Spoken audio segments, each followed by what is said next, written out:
Hi ಎಲ್ಲರೂ ಹೇಗಿದ್ದೀರಾ? ಬನ್ನಿ ಇವತ್ತು ಮುಲ್ಲಂಗಿ ಮತ್ತು ಮುಲ್ಲಂಗಿ ಸೊಪ್ಪು ಎರಡನ್ನೂ ಬಳಸ್ಕೊಂಡು ಪರೋಟ ಮಾಡೋದು ಹೇಗೆ ಅಂತ ನೋಡ್ಕೊಂಬರೋಣ. ಇದು ಪರೋಟ ಅಂತಲೂ ಹೇಳ್ಬೋದು, ಚಪಾತಿ ಅಂತಲೂ ಹೇಳ್ಬೋದು. ತುಂಬಾ ರುಚಿಯಾಗಿ ಸಿಂಪಲ್ಲಾಗಿ ಮನೆಯಲ್ಲೇ ಹೇಗೆ ಮಾಡೋದು ಅಂತ ನೋಡ್ಕೊಂಬರೋಣ.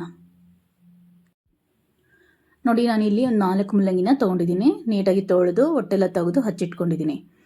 ಬನ್ನಿ ಈಗ ಅದನ್ನು ತುರ್ಕೊಳ್ಳೋಣ.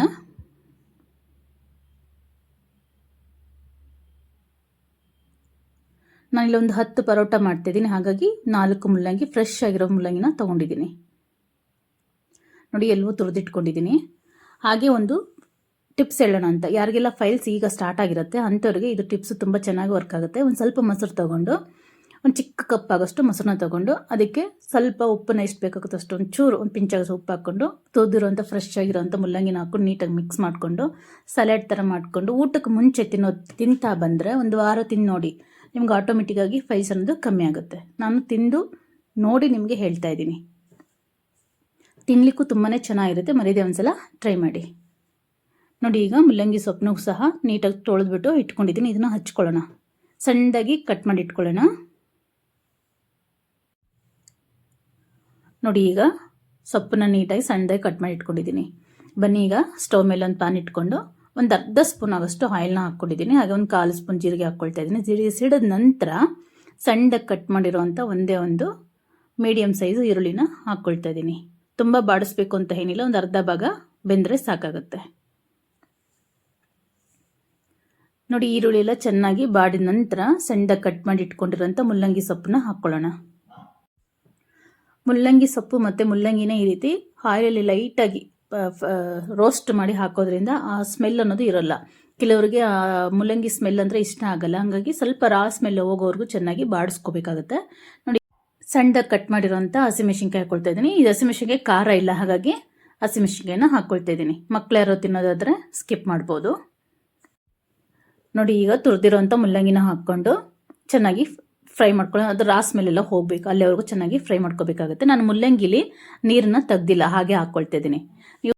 ಯಾಕೆಂದರೆ ನಾನು ಚಪಾತಿ ಹಿಟ್ಟಿಗೆ ಹಾಗೆ ಇದನ್ನು ಮಿಕ್ಸ್ ಮಾಡ್ಕೊಳ್ತೀನಿ. ಹಾಗಾಗಿ ಚಪಾತಿ ಹಿಟ್ಟಿಗೆ ಒಂದು ಸ್ವಲ್ಪ ಅಚ್ಚಕಾರದ ಪುಡಿ, ರುಚಿಗೆ ತಕ್ಕಷ್ಟು ಉಪ್ಪು, ಹಾಗೆ ಒಂದು ಪಿಂಚ್ ಆಗೋಷ್ಟು ಗರಂ ಮಸಾಲ ಹಾಕ್ಕೊಂಡು ಹುರಿದಿರೋಂಥ ಮುಲ್ಲಂಗಿ ಸೊಪ್ಪು ಮತ್ತು ಮುಲ್ಲಂಗಿನ ಹಾಕ್ಕೊಂಡು ನೀಟಾಗಿ ಚಪಾತಿ ಹಿಟ್ಟು ಹೇಗೆ ಕಲಿಸ್ಕೊಳ್ತೀವೋ ಅದೇ ರೀತಿ ಇದನ್ನು ಕಲಿಸ್ಕೋಬೇಕಾಗುತ್ತೆ. ಇದರ ಕಲಿಸಿರೋ ವಿಡಿಯೋ ಸ್ಕಿಪ್ ಆಗಿದೆ, ಹಾಗಾಗಿ ಸೇಮ್ ನಾವು ಚಪಾತಿಗೆ ಯಾವ ರೀತಿ ಕಲಿಸ್ಕೊತೀವೋ ಅದೇ ರೀತಿ ಕಲಿಸ್ಕೊಂಡು ಅದೇ ರೀತಿ ಲಟ್ಟಿಸ್ಕೊಂಡು ನಾವು ಪರೋಟ ಮಾಡ್ಕೊಳ್ಳೋದು. ಕ್ಷಮೆ ಇರಲಿ ವಿಡಿಯೋ ಸ್ಕಿಪ್ ಆಗಿರೋದಕ್ಕೆ. ನೋಡಿ, ಈ ರೀತಿ ಚಪಾತಿ ಥರ ನಾವು ಲಟ್ಟಿಸ್ಕೊಂಡು ತುಪ್ಪದಿಂದ ನಾವು ಇದನ್ನು ಬೇಯಿಸ್ಕೋಬೇಕಾಗತ್ತೆ. ತುಪ್ಪ ಹಾಕೋದ್ರಿಂದ ಒಂದು ಒಳ್ಳೆ ಟೇಸ್ಟ್ ಬರುತ್ತೆ. ಇದನ್ನು ಪರೋಟ ಅಂತಾದರೂ ಹೇಳ್ಬೋದು, ಅಥವಾ ಮುಲ್ಲಂಗಿ ಚಪಾತಿ ಅಂತಲೂ ಹೇಳ್ಬೋದು. ತೆಳ್ಳಕ್ಕೆ ನಮ್ಗೆ ಎಷ್ಟು ತೆಳ್ಳಗೆ ಬೇಕೋ ಅಷ್ಟು ತೆಳ್ಳಗೆ ನಾವು ಲಟ್ಟಿಸ್ಕೋಬೋದು. ಸೇಮ್ ನಾವು ಚಪಾತಿ ಹಿಟ್ಟು ಹೇಗೆ ಕಲಿಸ್ಕೊತೀವಿ ಸೇಮ್ ಅದೇ ರೀತಿ ಕಲಿಸ್ಕೊಳ್ಳೋದು.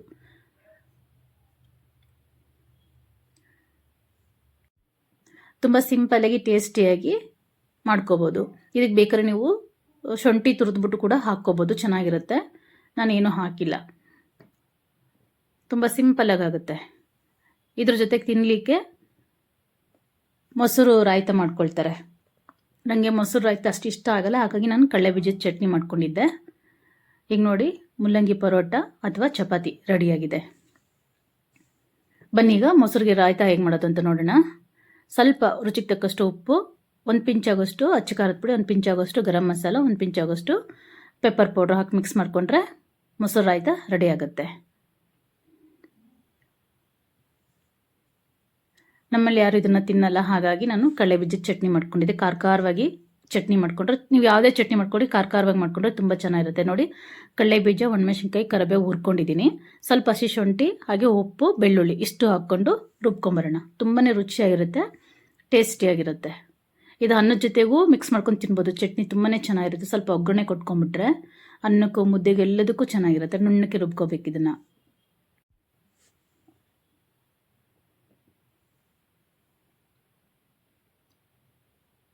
ನೋಡಿ, ಸಿಂಪಲ್ಲಾಗಿ ಕಡಲೆ ಬೀಜದ ಚಟ್ನಿ, ಮುಲ್ಲಂಗಿ ಪರೋಟ ರೆಡಿಯಾಗಿದೆ. ನೀವು ಒಂದ್ಸಲ ಮನೇಲಿ ಟ್ರೈ ಮಾಡಿ, ಹೇಗಿದೆ ಅಂತ ಮರೀದೆ ಕಮೆಂಟ್ ಮಾಡಿ.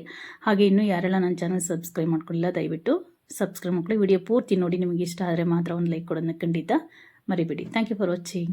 ಬಾಯ್.